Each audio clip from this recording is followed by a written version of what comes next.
We continue on our race to the 613. Thank you for joining us.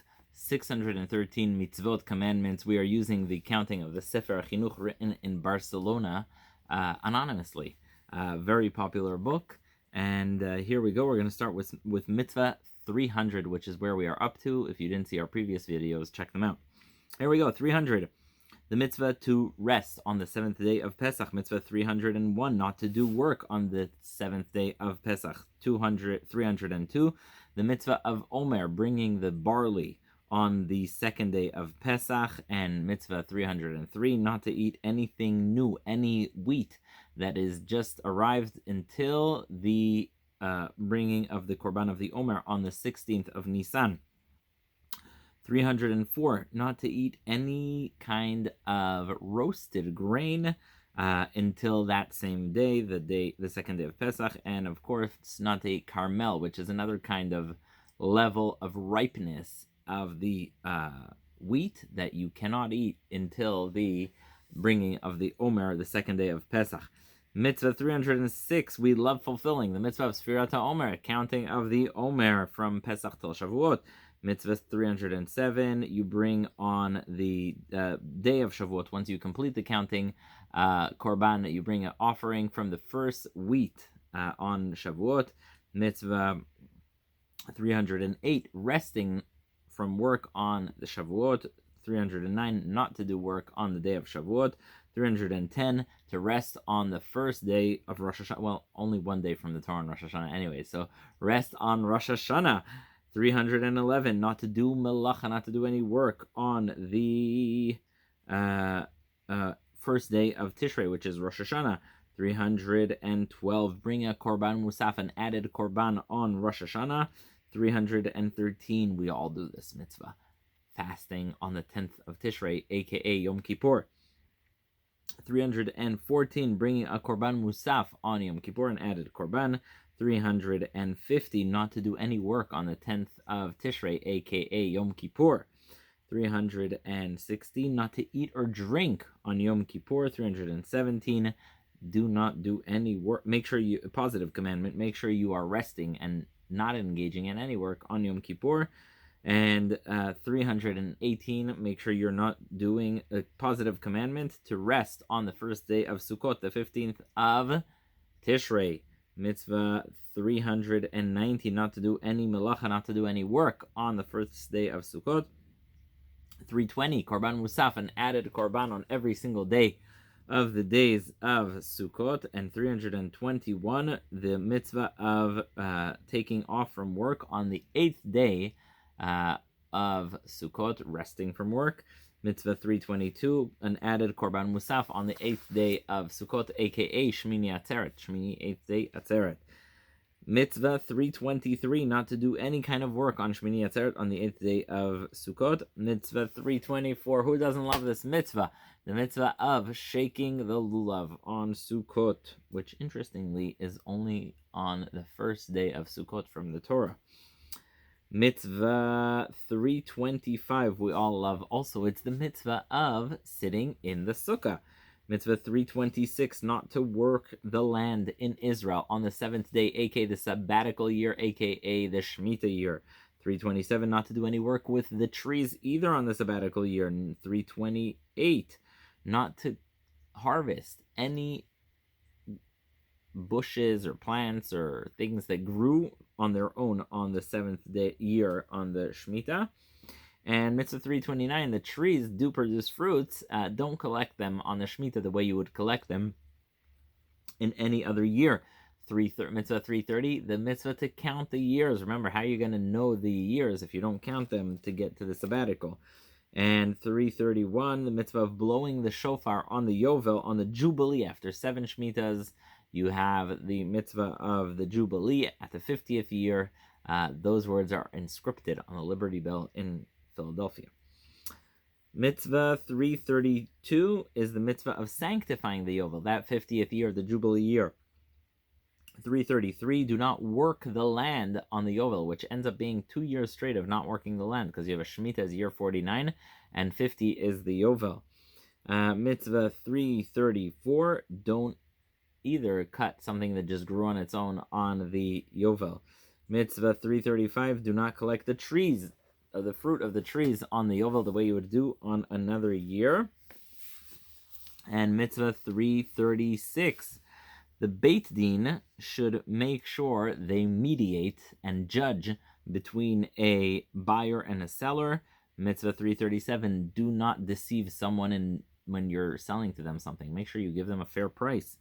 Mitzvah 338, do not hurt someone's feelings. Pretty basic, right? Don't hurt someone's feelings.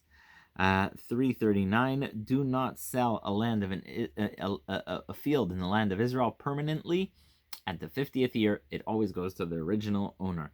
Mitzvah 340, return the land to its original owner on the Yovel, on the Jubilee on the 50th year. Mitzvah 341 is if there is a relative of yours or you yourself and you sold your ancestral land within a big city, you have 1 year to redeem it. Make the best of that year, take advantage of it, buy it back, otherwise it's gone forever. Mitzvah 342, do not change the lands and cities of the Levites. Keep them the way they are. They're meant there because the Levites have no other land. So the cities given to the Levites are sacred. Don't touch them.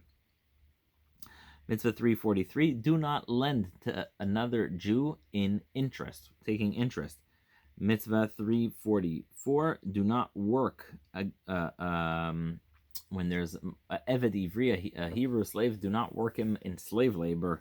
In 345, do not sell an Eved Ivri on the market in a denigrating way. 346, do not work avodat perach, a pointless work. Make sure you treat him with dignity.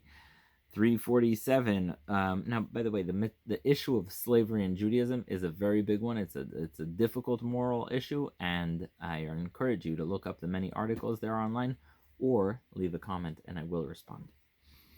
347 is if you do have a Eved Knani, he doesn't go out free the same way the Eved Ivri does on the 7th year. 348, do not, if you know a fellow Jew who's sold into slavery, make sure you help redeem him. The next one is, do not bow down to God on a stone, on a flat stone, a marble stone. And that, by the way, is very important to this day on Yom Kippur. When people bow down, you don't do it if it's a stone floor, you get a rug. 350 is a tough mitzvah because it is the mitzvah of arachin. There's a whole tractate about it, but basically it means a person can say to the temple, go to the temple, I will give the amount of value that I am valued at, whatever that means, to the Betamigdash. 351, do not take something that's been consecrated for the Betamigdash and say, oh, well, I'll redeem it and keep it for myself. I'll give the Betamigdash the cash. 352, if someone does exchange a animal in a way that he was not allowed to and says, okay, I'm going to make, instead of this animal being for a sacrifice, I'll make the other one, both are holy. All right, next, 353, if someone gives an estimate and says, whatever this cow is worth, that's what I'm going to donate to the Beit HaMikdash, well, they got to keep their word. 354, if someone gives the value of a house to the Beit HaMikdash, their estate, then the Kohen must assess it, and then he has to give also 20% more. 355, if someone does the same for a field, you have to follow protocol, and if you give you pledge the value of your field, you got to follow protocol. 356, do not change the Kodashim, the holy things, from one korban to another. So it's not that you're making it unsacred, but you're saying, oh, it was this type of korban, I'll change it. No reneging. 357, if someone says, I am giving everything that I have to the Kohanim, pretty generous, what happens then?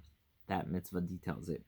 358, if you have a land that you consecrated, then it must be given to the Kohanim. You can't keep it to yourself. 359, if there is that holy field, don't be the one to redeem it because it's irredeemable. 360, if you have a holy animal, if you have a kosher animal like a cow, a sheep, make sure you give 10% of what's born to the Kohanim. 361, do not take, if you have this 10th, if the 10% of kosher animals that are born to your flock and you sanctify them and they're consecrated and holy, they must be eaten in Jerusalem. That is the last mitzvah in Chumash Vayikra. Mitzvah 362 is already in Chumash Dvarim. I'm sorry, Chumash Bamidbar. So 362, the beginning of Chumash Bamidbar. If you have someone that is impure, they must not enter the area of the Israelites' camp that is holy, aka Harabait today. You can't go into the Temple Mount. 363, if someone is impure, they cannot go into the Betamigdash. 365, if someone does a sin, make sure you confess it to God alone. You don't go to anyone else. 365, the mitzvah of Sota is the woman who has been unfaithful to her husband. 366, do not put oil in the korban of a Sota. 367, do not put spices, levona, in the korban of a Sota. 368, if someone is a Nazir, he decides he's separate from everyone like Samson, he's not going to get a haircut, no wine or anything intoxicating. 369, if he cannot have grapes either. And 370, the Nazir cannot eat raisins. 371, the Nazir cannot eat the inside of the grape. 372, the Nazir cannot eat the peel of the grape. 373, the Nazir cannot shave his hair all the duration of being a Nazir. 375, a Nazir cannot go into the same house as a dead body. 366, a Nazir cannot become impure with a dead person or any kind of impurity. 367, a Nazir, when holy, when completing their time, shaves all the hair off. 378, the mitzvah of the Kohanim to bless the Jews every day. Beautiful commandment. They do it in Israel to this day, and Sephardic Jews do it even outside Israel. 379, carrying the Aron, carrying the ark with the shoulder. The Kohanim carry it with their shoulder. That brings us to mitzvah 380. Thank you for listening. We'll continue in our next video. Stay tuned. Thank you for tuning in.